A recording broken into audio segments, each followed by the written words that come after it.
Selamat sore. Kali ini kita mau ngerespon yang positif, Pak, tentang apa yang disampaikan Mbak Puan, bahwa pemilu itu harus siap menang, harus siap kalah. Ini memang seharusnya dari jauh-jauh hari. Karena kalau kita bahas lagi soal statement kecurangan dan sebagainya itu udah jauh panggang dari api. Bagaimana menghitung kecurangan kalau sudah persentase yang diperoleh oleh 02 itu sudah mencapai 58 sampai 59%. Itu artinya apa? Kalau kemarin sepintas kita lihat dari partisipasi masyarakat yang 205 juta di PT itu mencapai 80%, itu artinya 165 juta pemilih aktif yang datang ke TPS. Jadi kalau sekarang 58 atau 59% itu sama dengan berapa itu? 96 juta suara. Itu kalau dibagi TPS 823.000, itu satu TPS rata-rata 116 orang. Nah, itu rata-ratanya. Bagaimana cara mencurangi rata-rata TPS 116 orang itu? Di sana ada KPPS, di sana ada petugas TPS, di sana ada saksi, di sana ada Bawaslu. Gimana sih kalian itu? Jadi jangan kita kalau ngelihat Ganjar ini kadang-kadang udah songong, arogan, sudah nggak ada apa-apanya lagi Ganjar gitu, nggak bisa lagi karena kau sebagian kecil banget dari kekuatan PDIP itu. Jadi sebenarnya PDIP yang disayangkan dengan songongnya Ganjar Pranowo ini, PDIP kalau terus-menerus membela Ganjar pasti habis gitu. Kita ya harus harus jujur lah bahwa bahkan Ibu Megawati sendiri pun untuk head on dengan Jokowi nggak tahan. Ini efek Jokowi semuanya yang membuat berantakan seperti ini PDIP. Karena Jokowi dibiarkan pergi, Jokowi waktu ada juga disia-siakan. Ya sekarang dia menunjukkan bahwa ini dia sebenarnya gitu. Jadi jangan kalian pandang enteng. Tapi itu sudah lewat lah karena statement Mbak Puan tentang hal yang tadi disampaikan itu sebenarnya kan itu perpanjangan lidah dari Bu Megawati gitu. Karena Bu Megawati kan nggak ada suaranya sejak Ganjar kalah ini gitu. Memang karena tidak perlu dibela Ganjar itu. Mau apa dia ongkat angket percuma. Pak Mahfud aja sudah bicara bahwa angket apapun itu tidak bisa membatalkan pemilu itu sendiri. Hasil pemilu itu tidak bisa dibatalkan. Hukum-hukumnya sudah jelas ya. Tapi ya jangan dengerin ngomongnya Rapli Harun. Rapli Harun itu apa?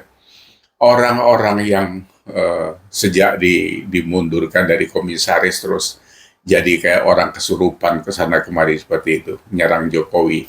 Rafli itu kan nggak sekuku ujung kuku hitamnya Jokowi. Emang dia buat apa sama Indonesia ini? Ya kan? Apa yang sudah dibuatnya gitu. Sama dengan EF Saifullah dan sebagainya itu. Mulutnya panjang ke sana kemari, merugikan Indonesia aja, nyakit-nyakitin kuping rakyat Indonesia. Jadi kita ini sudahlah terima kondisi ini, kita sudah selesai menjalankan pemilu, pilpres, ya terima hasilnya, biarkan Pak Prabowo Gibran memerintah, nanti kita lihat kan ada janji, ada eksekusi, ada hal-hal yang bisa dilihat secara progresif, mana yang baik, mana yang tidak. Sempurna sudah pasti tidak lah. Pak Jokowi sendiri kan begitu luar biasanya pun tetap aja ada celah-celah yang kurang. Itu sudah wajar saja gitu. Tapi bukan berarti terus itu harus dimakzulkan dan sebagainya. Ya memang sekarang analisa-analisa, ya bukan analisa lah. Kita ini rakyat di bawah ini bukan penganalisa yang jahut, bukan pinter, ya kalian yang pinter-pinter menganalisa. Tapi kita menangkapnya bahwa ada ketakutan kalau Pak Prabowo Gibran ini melanjutkan apa yang sudah dimulai oleh Pak Jokowi. Bukan soal hilirisasi saja. Ini kan banyak di masyarakat sekarang bicara soal bagaimana ketakutannya tentang undang-undang ini perampasan aset koruptor, bagaimana penegakan pemberantasan korupsi. Nah ini pasti ada pihak-pihak yang grogi tentang itu. Kalau internasional ya sudah pasti kalau hilirisasi nikel dan sebagainya, sumber daya alam kita itu kan tidak disukai oleh negara-negara yang notabene selama ini mengeruk harta Indonesia itu. Ya kan, kita kan sudah tahu sekarang sudah media begitu meluas, medsos dan sebagainya, jadi tidak bisa lagi ditutup-tutupi. Bagaimana Amerika, Eropa menjarah Afrika, kita juga pernah dijarah sama mereka. Ini yang harus di stop. Sekarang ada kekuatan-kekuatan lain yang harus kita ikuti, bahwa dunia ini harus balance gitu. Jadi seperti apa kata Pak Jokowi itu, jadi kesetaraan itu ya harus balance gitu. Jangan setara untuk ukuran mereka gitu kan. Amerika ini bicara HAM, bicara apa yang dibilang Pak Prabowo itu. Dia bicara HAM padahal dia sendiri pun tidak menegakkan bagaimana hak asasi manusia itu sendiri. Itu kan topeng-topeng mereka saja selama ini. Jadi kembali kepada kita yang sudah selesai menjalankan pesta demokrasi dengan baik, ya walaupun katanya ini paling brutal, itu tergantunglah penilaiannya seperti apa. Kalau kami di bawah-bawah ini ya fine-fine saja. Berapa TPS di sekitar kami itu ada ratusan, itu semuanya ya memang 70% menang 02, ya itu memang fakta gitu. Jadi sekali lagi jangan diterus-teruskan apa yang disuarakan oleh Ganjar dan orang-orang di sekitarnya itu. Sudah benar Mbak Puan bicara soal itu, sudah mendinginkan itu baik, buat PDI juga baik.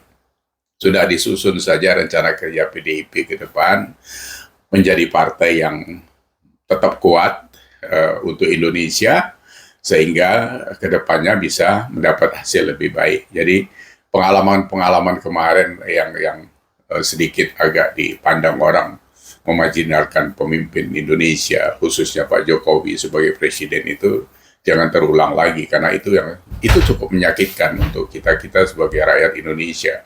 Kalau orang-orang PDIP ya mungkin yang bangsa-bangsa penjilat ya mungkin itu dibilang baik-baik saja gitu. Tapi bukan buat bangsa Indonesia, bukan buat rakyat seperti kami ini. Jadi dengarkan orang yang mengkritisi bahwa itu salah gitu.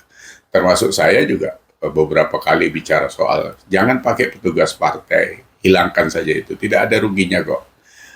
PDIP tidak memakai kalimat itu, ya pakai kalimat yang lain sajalah.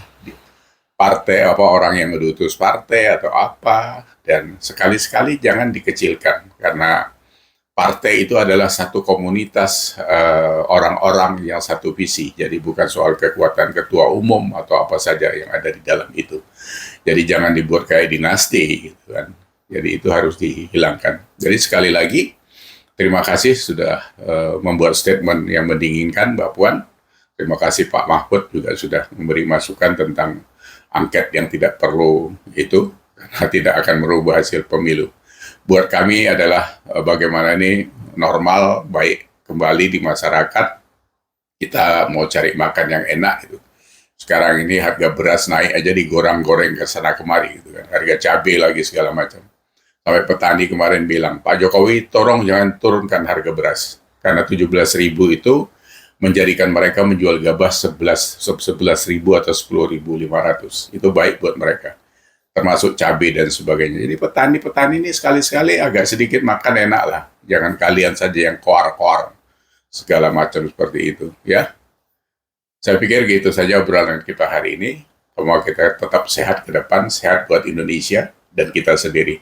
Terima kasih sekali lagi sudah bersama Respon. See you.